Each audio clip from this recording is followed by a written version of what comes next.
प्रभुनो तु साचो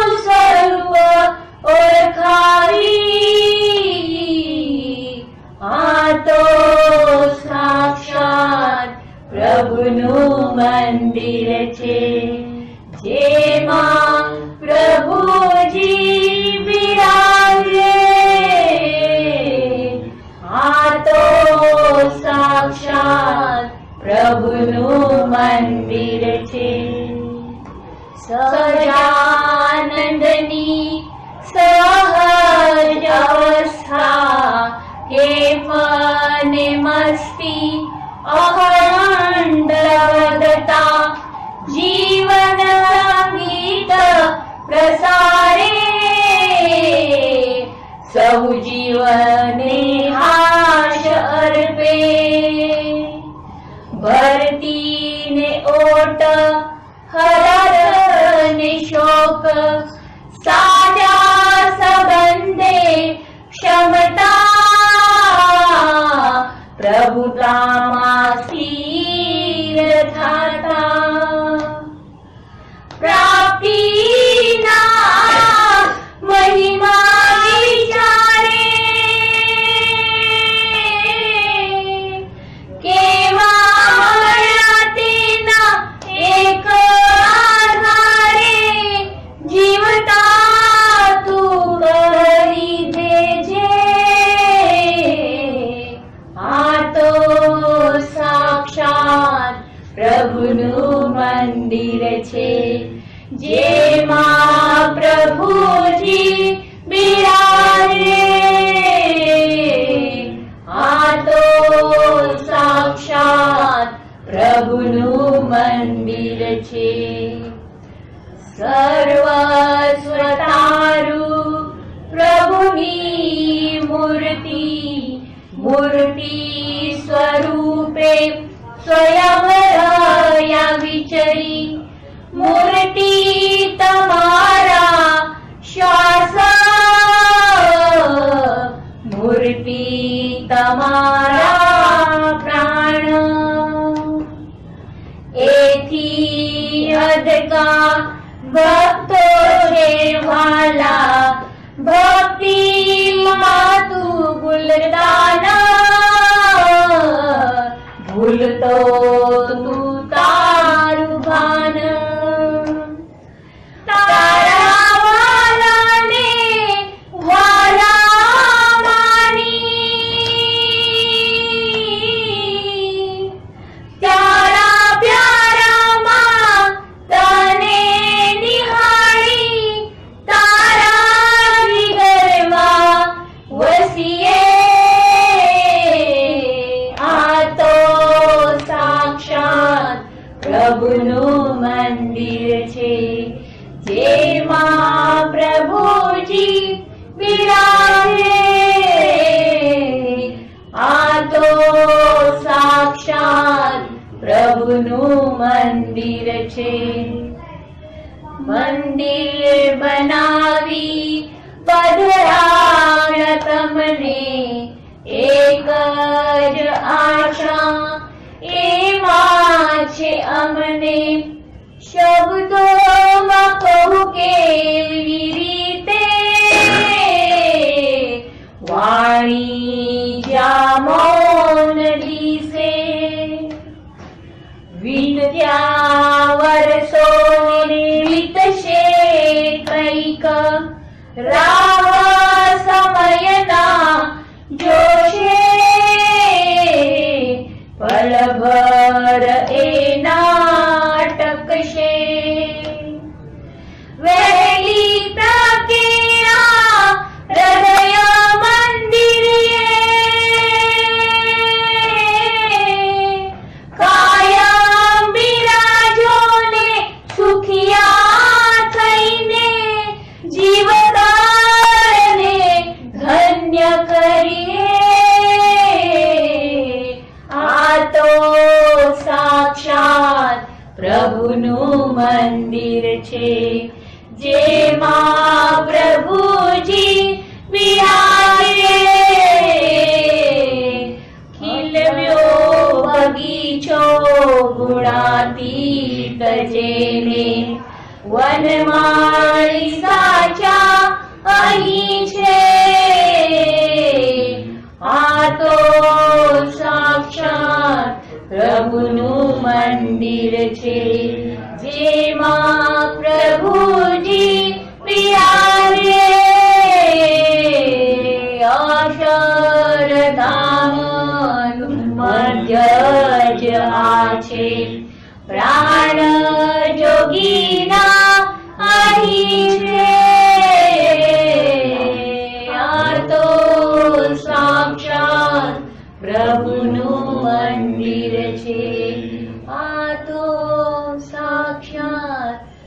પ્રભુનું મંદિર છે.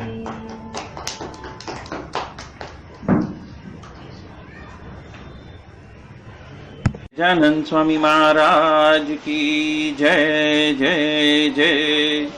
ધામ ધામી મુક્તો કી જય જય જય. સર્વગુણાતીત સ્વરૂપો કી જય જય જય. મુક્તાક્ષર પુરુષોત્તમ કી જય જય જય. જે ઉત્પત્તિ તથા સ્થિતિ લય કરે વેદો સ્તુતિ ઉચ્ચરે. જેના રોમ સુછિદ્ર માણુ સમા બ્રહ્માંડ કોટી ફરે. માયા કાળ રવિ શશી સુરગણો આજ્ઞાન લોપે ક્ષણ. એવા અક્ષરધામનાધિપતિ શ્રી સ્વામિનારાયણ. વાણી અમૃતથી ભરી મધુસમી સંજીવની લોકમાં. દ્રષ્ટિમાં ભરી દિવ્યતા નિરખતા સુદિવ્ય ભક્તો બધા. હૈયે હેત ભર્યું મીઠું જનનીસુ ને હાસ્ય મુખે વસ્યો. તે શ્રી જ્ઞાનજી યોગીરાજ ગુરુને નિત્ય નમો ભાવસું. જેની અમૃતવાણી તો વહી રહી સાક્ષાત મહિમા રૂપે. જેની બ્રાહ્મી સ્થિતિ અહોલીન કરે શુભવ્ય અક્ષર પદે. શરણાગત નિજ અલ્પ જીવ સહુના શ્રેયાર્થ તત્પર રહે. કાકા સ્નેહલ સિંધુ દિવ્ય વિભુને હૈયું તો વંદન કરે. જે છે શાંત પ્રશાંત સાગર સમા સાધુ ગુણે જે શોભતા. જેના દર્શનને સમાગમ થકી શાંતિ સહુ પામતા. જે છે માનસ પુત્ર કાકાજીના ને ભજન માલિન રહે. એવા સાધક વૃંદના ગુરુ સુરત વંદન ભરત ભાઈને. ભક્તિ સભર ગુલતાન થઈને મહાપૂજા જે કરે. અનુરૂતિ અદભૂત જાળવી રીઝવ્યા કાકાજીની. મલકંતુ મુખ પુલકિત હૈયું યુવાનોની જે ગમી. એવા સુરદ ભૂલકુ વિરલ વંદન અહો અસી ભાઈની. બ્રહ્મરૂપ નિજને માનતા વળી શ્રીજી હૈયે ધારતા. જે મસ્ત રહીને પ્રભુ ભજનમાં સુરદ ભાવ ધારતા. મહિમા સભર દાસત્વ છલકે જીવનમાં છે સજતા. કાકા સ્વરૂપ દિન કર વિભુ સંભારવામાં ધન્યતા. બોલો સહજાનંદ સ્વામી મહારાજની જય જય જય. યત સત્યેન જગત સત્યમ યત પ્રકાશેન ભાતિ તત. યદાનંદેન નંદંતી તસ્મૈ શ્રી ગુરુવે નમઃ. ध्यानमूलं गुरोर्मूर्ति पूजामूलं गुरोर्पदं मंत्रमूलं गुरोर्वाक्यं मोक्षमूलं गुरो कृपा. सहजानंद स्वामी महाराज की जय जय जय. धाम धामी मुक्तो की जय.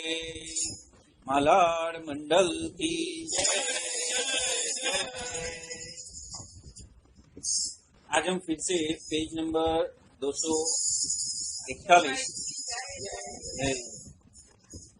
अस्खलित मंगल कृपा धारा से वो वापस रिपीट कर रहे हैं, सक्षम भाई के लिए रिपीट कर रहे हैं कि हम यहाँ जो कर रहे हैं, जो प्रैक्टिस कर रहे हैं, वो उसमें हम भगवान को बाहर भी देखते हैं और अंदर भी देखते हैं।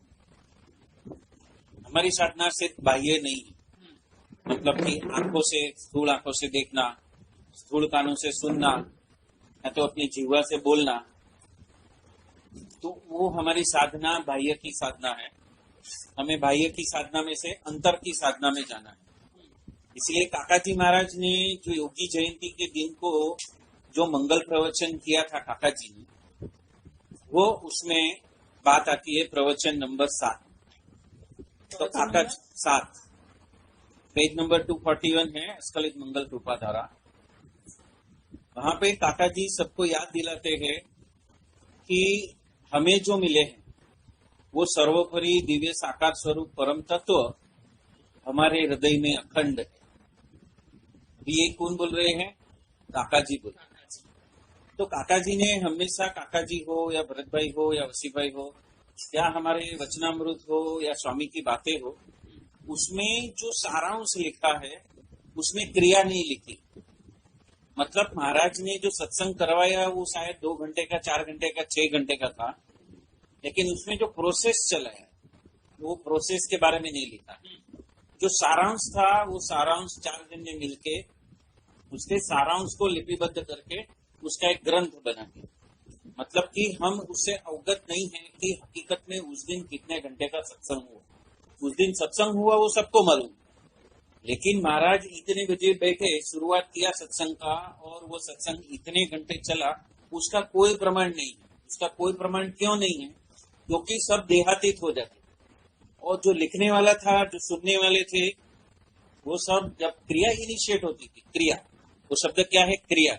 मतलब कि महाराज जब अंतर में लेके जाते थे तो सब भी देहातीत हो जाते थे। देहातीत हो जाने की वजह से उनको समय का पता नहीं चलता था, तो महाराज वो जो पूरा जो आयाम था उसको अक्षरधाम में बदली कर देते।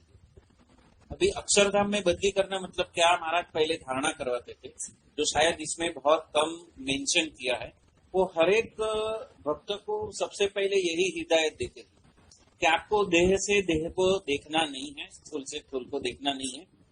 हालांकि मैं सबके हृदय में अखंड विराजमान हूँ, और वो शास्त्रों का प्रमाण भी है कि कार्यकारण रूप से और ज्ञाता दृष्टा रूप से, अंतर्यामी रूप से मैं आप सभी के अंतर में जन्म जन्मांतर से हूँ। कोई भी योनि में मैं आपके हृदय में अखंड रहा हूँ, पर अभी जो अखंड रहे हैं सुषुप्त अवस्था में, उसको जागृत करने के लिए आप मेरे सम्मुख हो। और उसके लिए क्या करना है कि आपको हृदय में जाना, और वही काका जी ने किया कि हृदय में जहाँ पे मेरी मूर्ति सुषुप्त अवस्था में जन्म जन्मांतर से अंतर्यामी रूप से विराजमान है ही है, उसको हम जागृत करने आपके सम्मुख हुए। वो जागृत करना मतलब क्या? कि सर्वोपरि दिव्य साकार स्वरूप ऐसा जो परम तत्व मेरे हृदय में अखंड है, उसका जानपना आ जाना।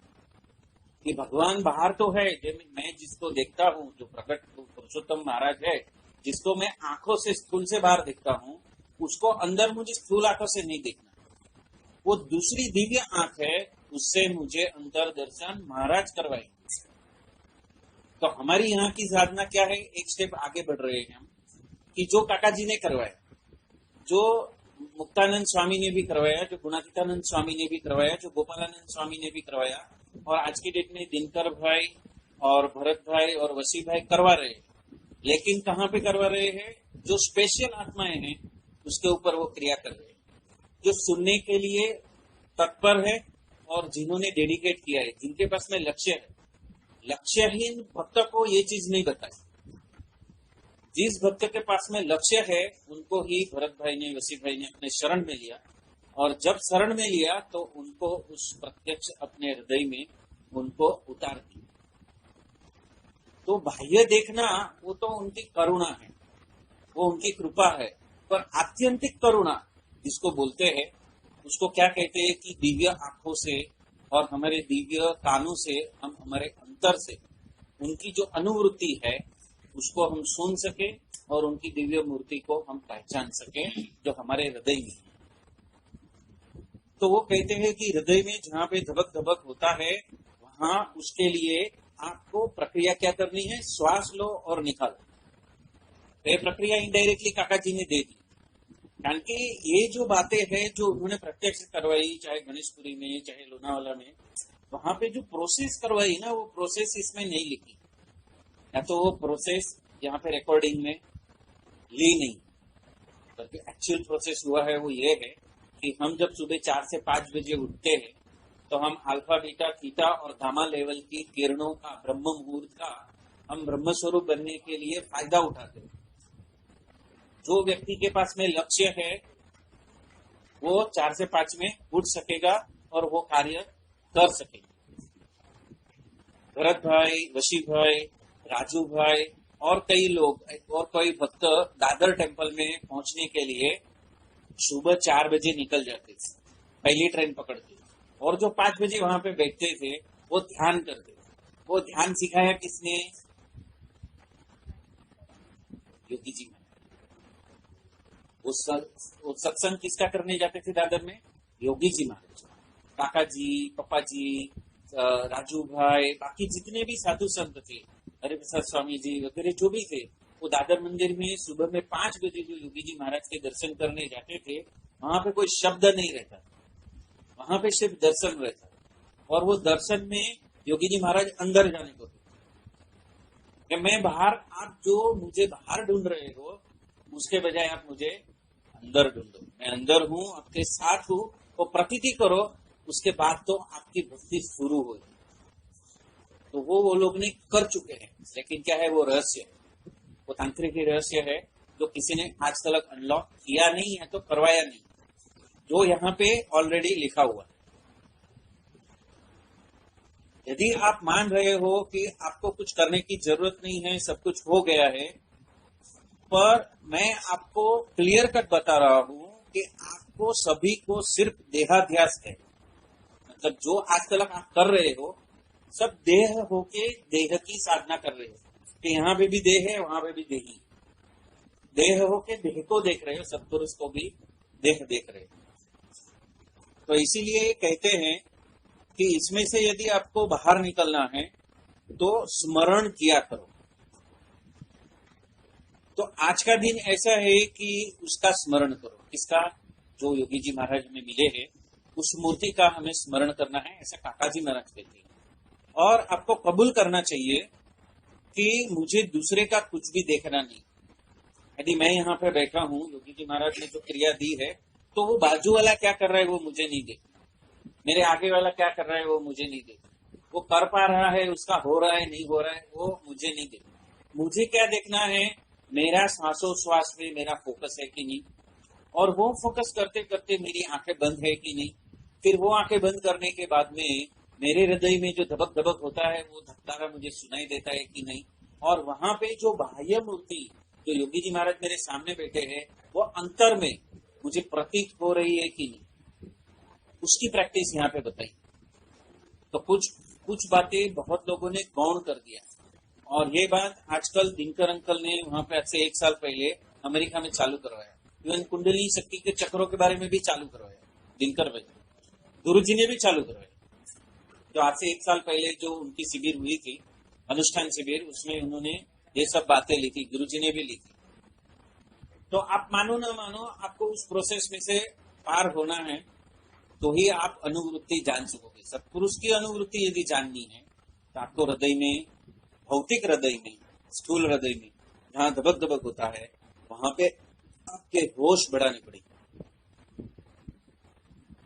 और इसके वजह से विचार जब उठते हैं, ये ध्यान करने के समय जब विचार उठते हैं तो विचारों को क्या बोलना है? स्वाहा स्वाहा स्वाहा। समझो मुझे मेरे देह के बारे में विचार आता है, समझो मुझे मेरे आज के शेड्यूल के बारे में विचार आता है, तो क्या बोलना है? मेरे हृदय के अंदर योगी जी महाराज आपको स्वाहा स्वाहा, योगी जी महाराज को स्वाहा। वहां पे हृदय में स्वाहा करना है। विचार उठेंगे, जैसे ही आंख बंद की और जैसे ही हम हृदय से अपना पूरा चित्त को वहां पे लेके जाके हम हमारे होश बढ़ाएंगे तो विचार विघ्न करेंगे, मन और बुद्धि आपको वहां तक जाने नहीं देंगे। और योगी महाराज की मूर्ति के बजाय क्या आएगा कि अरे मैं बैठा हूँ, ठंडी लग रही है, अरे मेरे आगे कौन बैठा है, अरे मेरे पैर जो है वो टाइट हो रहे हैं, हाँ मेरे कमर में दर्द हो रहा है, हाँ मुझे नींद आ रही है, हाँ मैं आधे नींद में हूँ, अरे अभी चाय मिल जाती तो अच्छा होता। तो सुबह सुबह 5 बजे गए हैं तो क्या होता है, आदमी को थोड़ा आधे नींद में रहता है तो उसकी ये दैहिक क्रिया चलती रहती है। तो वहां पे काका जी क्या कहते हैं कि आपके इस विचारों को आपको स्वाहा स्वाहा स्वाहा करना है। उसके वजह से क्या होएगा, 2 चीज होएगी, योग यज्ञ और ज्ञान यज्ञ। योग यज्ञ कैसे हो गया, क्योंकि मैं श्वासोश्वास में महाराज का स्वामीनारायण स्वामीनारायण मंत्र कर रहा हूँ, वो हो गया योग यज्ञ। और ज्ञान यज्ञ क्या हो गया कि जो मुझे प्रत्यक्ष मिले हैं उसको मैं स्थूल या सूक्ष्म रूप में नहीं देखते, मैं तत्व से देखता हूँ। और वो तत्व से अनंत जन्मों से मेरे हृदय के अंदर जो अंतर्यामी रूप से बैठे हैं, जो सुषुप्त अवस्था में है, उसको मैं जागृत कर रहा हूँ योगी जी महाराज को ध्याके। योगी जी महाराज को ध्याके मैं उस सुषुप्त पूर्ण पुरुषोत्तम पूर्ण परब्रह्म पुरुषोत्तम को मैं जागृत कर रहा हूँ। तो हमारी साधना क्या है, ये साधना, ये हमें साधना करनी है, बराबर है। तो ये जब हम पकड़ के चलेंगे तो हम बहुत आगे निकल जाएंगे। और उसमें उन्होंने बताया कि आप तो पहले तो आपको विचारों को स्वाहा स्वाहा करना पड़ेगा, बाद में 2 घंटे बाद में, 2 घंटे बाद में, आज बिल करना है 2 घंटे बाद में, अभी नहीं, 7 बजेगा तभी, अभी मैं जब मैं ध्यान कर रहा हूँ तभी नहीं, बाद में आना विचार को क्या बोलना, 7 बजे आना, 7 बजे आना, 7 बजे सोचेंगे, क्या 7 बजे सोचेंगे, अभी नहीं, 4 बजे 5 बजे नहीं, 7 बजे, ऐसा करके उसको नकारना। और क्या करना, होश क्या क्या बढ़ाना, योगी जी योगी जी योगी जी, काका जी काका जी काका जी, भरत भाई, वसी भाई, दिनकर भाई। तब क्या होगा कि गुरु की मूर्ति के साथ साथ में पूर्ण पर ब्रह्म की मूर्ति को हम आत्मसात करते जाएंगे तो पर्दे हटेंगे। जो बोलते हैं ना, अभी जाके गए ना ओंकार भाई कि पर्दे हटेंगे, हम प्रार्थना करते हैं पर पर्दे हटाने की कोशिश ही नहीं कर रहे। पर्दा कहाँ पे है, अंतर में है। सारा संपूर्ण मानव शरीर के तंत्र के अंदर यदि जो महाराज विराजमान है और जो अंतराय है वो सिर्फ हृदय में है, और किधर अंतराय नहीं है। अंतराय की जो बात की है वो हृदय के अंदर पड़े हुए 4 लाख से ज्यादा अंतराय हमारे हृदय में मूर्ति और हमारे उस दिव्य दृष्टि के बीच में 4,16,000 पर्दे हमारी मूर्ति और हमारे दिव्य चक्षु के बीच में हैं। और उसको जलाने के लिए हम ये आयाम कर रहे हैं जो यहाँ पे अस्खलित मंगल कृपा धारा में काका जी ने बताया। क्योंकि आप कभी भी देखोगे तो काका जी की कोई भी पूर्ण शिविर की ऑडियो नहीं है, सिर्फ सिलेक्टेड ऑडियो है जिसमें सिर्फ प्रवचन किया है। और सिर्फ प्रवचन काका जी का या महाराज का या गोपालानंद स्वामी का या गुणातीतानंद स्वामी का कभी भी प्रयोजन नहीं था। उनका प्रयोजन था अंतर में जो साक्षात बैठा है उसको जागृत करना। सभी का सभी शुरुआत से लेके महाराज से लेके आज तक के सभी गुणातीत सत्पुरुषों का यही माजरा था। और महाराज क्यों समाधि में लेके जाते थे, क्योंकि उनके पर्दे हटाने। यदि पर्दा नहीं हटा तो कितने भी जन्म आप निकाल लो, वो महाराज मेरे अंदर मेरे साथ साक्षात मौजूद है उसकी प्रतीति होगी नहीं और आपकी निष्ठा विश्वास में कन्वर्ट नहीं। निष्ठा को विश्वास में कन्वर्ट करना है तो हृदय के अंदर के स्पंदन के पास में मुझे पहुंचना ही पड़ेगा, मेरे होश को वहां पे बढ़ाना पड़ेगा। और वो यहाँ पे लिखा है। तो उसके लिए सपोर्ट क्या है कि महाराज मतलब निर्दोष भाव और निर्दोष बुद्धि। यदि मेरे अंतर में जो महाराज है वो खुद निर्दोष भाव में स्थित है, निर्दोष बुद्धि वाले है, तो मुझे ये निर्दोष भाव और निर्दोष बुद्धि पकड़ना ही पड़ेगा। एक दूसरा आयाम विचार आएंगे तो स्वाहा करो, और भाव को कैसे बनाना है वो भी यहाँ पे बता दिया है कि निर्दोष भाव और निर्दोष बुद्धि करना है। निर्दोष भाव निर्दोष बुद्धि करने की वजह से क्या होगा, हम जो बार बार आकलन करते हैं ना सभी का कि इसने ऐसा क्यों किया, इसने ऐसा क्यों किया, उसको ऐसा नहीं करना चाहिए था, उसके आसन पे पैर नहीं रखना चाहिए था, उसने आने के टाइम पे ये करना चाहिए था, ये लेट क्यों किया, सबको मालूम है बारिश है तो निकलेंगे तो लेट होएगा ही, तो जल्दी क्यों नहीं निकले।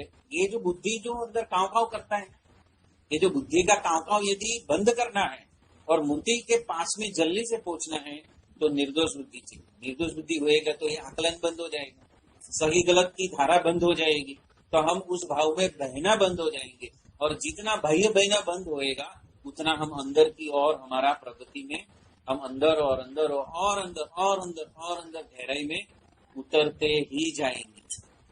ये प्रैक्टिस करनी पड़ेगी। और जैसे आप हृदय में उतरोगे आप कालातीत हो जाओगे।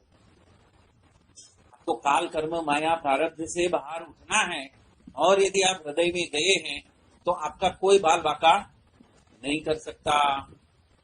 क्यों? क्योंकि आप कालातीत हो गए, आपने मूर्ति पकड़ ली। जब मूर्ति पकड़ ली तो महाराज को आपकी रक्षा करनी पड़ेगी, और महाराज को आपकी रक्षा करनी है तो क्या करेंगे? ऑफिस में डांडी मरवा देंगे, नींद में सुला देंगे, मतलब कितना घंटा हुआ मालूम ही नहीं, शरीर एकदम अकड़ हो जाएगा, स्टिफ हो जाएगा, वो सब होएगा। उसके एक बार आपने प्रोसेस चालू किया तो बहुत कुछ उसके साथ में होएगा। जूना मलबा निकलेगा आपके अंदर। कभी आज तक क्रोध नहीं किया, एकदम क्रोध का विस्फोट होएगा। क्यों? क्योंकि अंदर जो पड़ा है ना, अंदर का जो बीज है जन्म जन्मांतर के, और वो जो बीज जब फूट के बाहर आएंगे तो अचानक आपको गुस्सा आने लगेगा। ये तो कभी हुआ नहीं था मेरे अंदर, और अचानक मेरा ये स्वभाव कैसे परिवर्तित हो गया। तो ये परिवर्तन भी आपको स्वभाव में भी परिवर्तन दिखाई देगा। तब आपको अपने आप को कोसना नहीं है, मैंने ध्यान चालू किया और मैं ऐसा कैसा गुस्से वाला कैसा हो गया, तामसी कैसा हो गया, क्योंकि बीज पड़ा है, वो बाहर निकल रहा है, वो फूट रहा है, तो फूटने दो उसको। तो उसका कॉन्टेम्पलेशन मत करो कि मुझे गुस्सा क्यों आया, ये कॉन्टेम्पलेशन करो कि मुझे उसको स्वाहा करना है। निकला है तो निकलने दो, लेकिन साथ में बुद्धि योग से उसको कंट्रोल भी करो, निर्दोष बुद्धि से। तो उसको कंट्रोल करना वो क्रिया है। गुस्सा तो निकला, प्रारब्धवश महाराज ने निकाला है, जो मेरा आज तक का स्वभाव नहीं था, इस जन्म का स्वभाव नहीं था, वो जन्म जन्मांतर का फूटा, तो उसको मुझे वहां पे कंट्रोल करना है। वो मेरा काम है, वो महाराज का काम नहीं है। तो फिर वो मत बोलना कि महाराज ने मेरे पास में ऐसा कैसा गुस्सा करवाया। महाराज गुस्सा नहीं करवाते, वो आपके अंदर का फूटा हुआ बीज है, वो आपको गुस्सा करवा रहे हैं। और उसमें से हमें सावधान होके सूरत भाव में जाना है। मैत्री भाव और सूरत भाव, उसमें क्या शब्द लिखा है? तेरे मिलाए हुए, मतलब मेरे साथ में जो भी सहा अध्यायी है तो तूने ही पसंद किए है ना, तो तेरे मिलाए हुए सबके साथ में मैत्री भाव और सूरत भाव, और तेरी स्मृति में करता रहूं और सूरत भाव की भावना करता रहूं। तो यहाँ पे क्या पकड़ा है? स्मृति। तो वो स्मृति सिर्फ 4 से 5 बजे की स्मृति नहीं, वो स्मृति निरंतर। निरंतर कैसे? पूरे दिन में जो भी क्रिया करता हूं वहां पे सांसों सांस में मुझे इसकी स्मृति करनी है। और इसीलिए उन्होंने एक प्रार्थना की है कि उनको मालूम है कि हम भटक जाएंगे। ये प्रोसेस इनिशिएट की तो उनको पता है कि हम भटक जाएंगे, इसलिए प्रार्थना दी।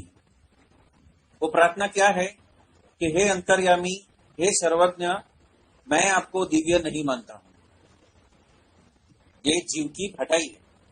काका जी बोलते हैं जीव की भटाई है कि मैं आपको ध्यान रहा हूं, लेकिन मैं ये सब आपको मानता नहीं हूं कि आप सर्वज्ञ हो। मेरे अंदर क्या हो रहा है वो उनको पता है, फिर भी हम क्या मानते हैं? अरे उनको क्या पता, वो तो उधर बैठे, अरे वो तो अक्षरधाम में जाके बैठे, इधर मेरे हृदय में क्या हो रहा है, मेरे साथ क्या हो रहा है, आपको क्या पता। लेकिन काका जी महाराज क्या कहते हैं कि यहाँ पे ब्रेक मारो, वो सर्वज्ञ है, वो हम जो नहीं मानते हैं वो आपकी भाटाई है, उसमें से बाहर निकलो। आकलन किया, किसका आकलन किया? स्वरूप का आकलन किया, पर ब्रह्म पूर्ण पुरुषोत्तम का आकलन करना चालू हो गया। यहाँ पे तकलीफ चालू हुई नहीं, और वहां पे बम्बार्डमेंट चालू हो गया। महाराज आप क्या कर रहे हो, देखते भी नहीं हो। हाँ, गुस्सा कहाँ से निकल आया? बचपन से लेकर आज तक कभी गुस्सा किया नहीं, और आज कैसे फूट गया? तो ये जब ऐसा अनुचित होता है आपके साथ में, तो आप निवेदन करो इसको, जो प्रकट आपको मिले है उसको। मेरे साथ में ऐसा हो गया, मैं जैसे 2 साल सेवा किया ना, अंदर से ऐसा ज्वालामुखी फटा ना, बोला महाराज ये मैं नहीं हूँ। मेरी तो ऐसी ऊपर से नीचे फट गई। मैं बोला मैं कभी जिंदगी में एक शब्द बोला नहीं हूँ, किसी को मोल रहा हूँ, और इतना गुस्सा कि 7 माला गज जाए। अरे बाप रे, मैं बोला, मैं तो घबर गया, सीधा दौड़ा वहां पे, महाराज जी क्या हो रहा है? तो महाराज बोला ये सब पूर्व जन्म का है, बोला निकल नहीं। और महाराज ने फिर तो फिर उन्होंने मेरे पीठ के ऊपर थोड़ा खिसके दिया, थोड़ा वो शांत हो जाए, और नियम दिया कि आप 1 घंटा धुन करो। नियम दिया, धुन करो। तो धुन करने की वजह से क्या होता है, अंतर्यामी अंतर से प्रेरणा देते हैं, बल देते हैं, जीव को बल देते हैं। अभी 7 माला जब जाए ऐसा गुस्सा करने लगूंगा तो होश ही नहीं रहेगा, तो क्या करूंगा? तो महाराज ने होश बढ़ाया, जीव को बल दिया कि ऐसा विचलित हम न हो जाए। विचलित होएंगे, लिखा है, मन बुद्धि आपको विचलित कर ही देगा, आप स्थिर नहीं रह पाओगे, और कभी आप गुस्सा नहीं करोगे तो आप डिप्रेशन में भी जा सकते। वो ऐसा स्थिति हुआ, कभी ऐसा पर्दा निकला अंदर से, वो बीज निकला, तो अकारण आप सामने वाले को देखेंगे एकदम दुम हो गया, एकदम दौड़ दौड़ के सेवा करने वाला एकदम दुम कैसे हो गया? तो डिप्रेशन का भाव जग गया है, वो ऐसे बीज फूटे हैं। तो हमें दूसरों को उसको संबल देके उसको ऊपर लाना, क्या करना है? इसीलिए हमारा संग चाहिए। संग होएगा तो एक को पता नहीं चलेगा, दूसरे को पता नहीं चलेगा, तीसरे को, तो उसका ये बीज फूटा है।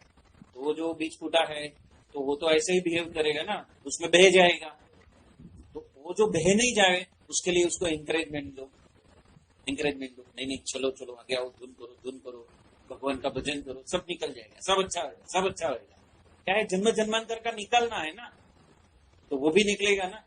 मायूसी, मैं कुछ नहीं कर सकता, अभी मेरा कुछ हो नहीं सकता, मैं गया काम से, तुम खलास, महाराज है ही नहीं मेरे साथ, महाराज तो देखता नहीं। हाँ, इतना साल से मैं सेवा किया, लेकिन आज महाराज मुझे देखते भी नहीं है, सुनते भी नहीं है, पवई में बुलाते भी नहीं है, और मैं पवई में गया तो ऊपर से 4 दिन गाली देते हैं। आज्ञा फॉलो करने के लिए जीव में ताकत चाहिए, और जब आप उस जोन में जाते हो तो जीव में ताकत नहीं है। प्रबलता किसकी हो गई? प्रारब्ध कर्म की प्रबलता हो गई। जब प्रारब्ध कर्म की प्रबलता हो गई तो उसके सामने आपका कुछ नहीं चलेगा, और तब शरण ही काम में आएगी, सेवा ही काम में आएगी, संस्कार ही काम में आएगा, भजन ही काम में आएगा, धुन ही काम में आएगा, यहाँ पे झाड़ू निकालना ही काम में आएगा, सेवा काम में आएगी। सेवा इज द बेस्ट दवा, सबसे बढ़िया दवा है। हमारे प्रारब्ध कर्म जो हमारे कंट्रोल के बाहर गए हैं, उसको यदि हमें संबल पाना है, स्थिर होना है, तो क्या करना पड़ेगा? सेवा, अनकंडीशनल सेवा, अनकंडीशनल, कंडीशनल नहीं। जब हम अनकंडीशनल सेवा में जाएंगे तो हमारे वो प्रारब्ध कर्म 2 महीने या 2 साल की सेवा से जन्म जन्मांतर का उड़ जाएगा। किसका उड़ जाएगा?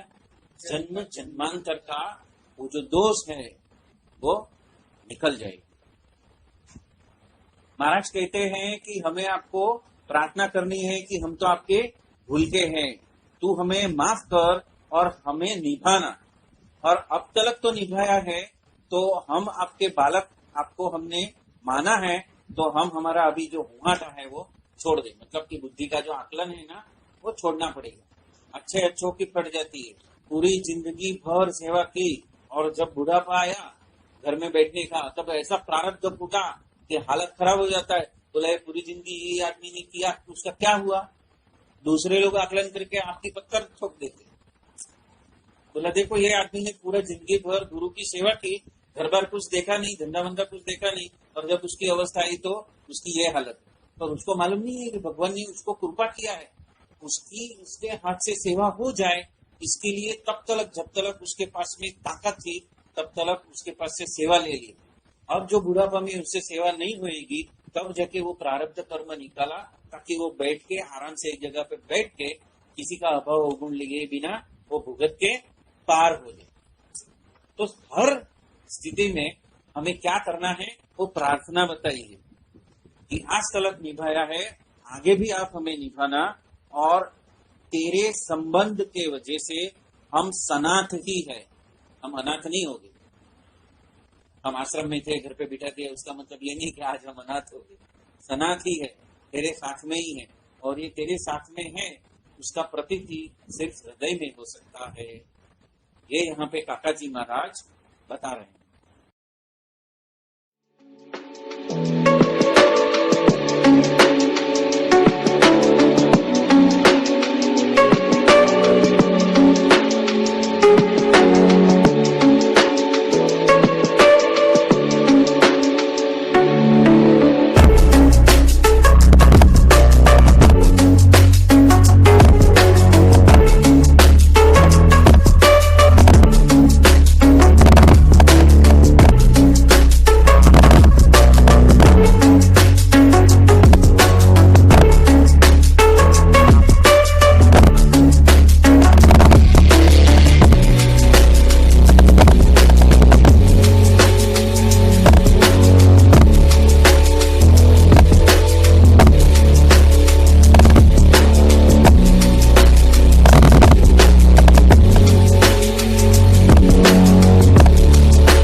स्वामी नारायण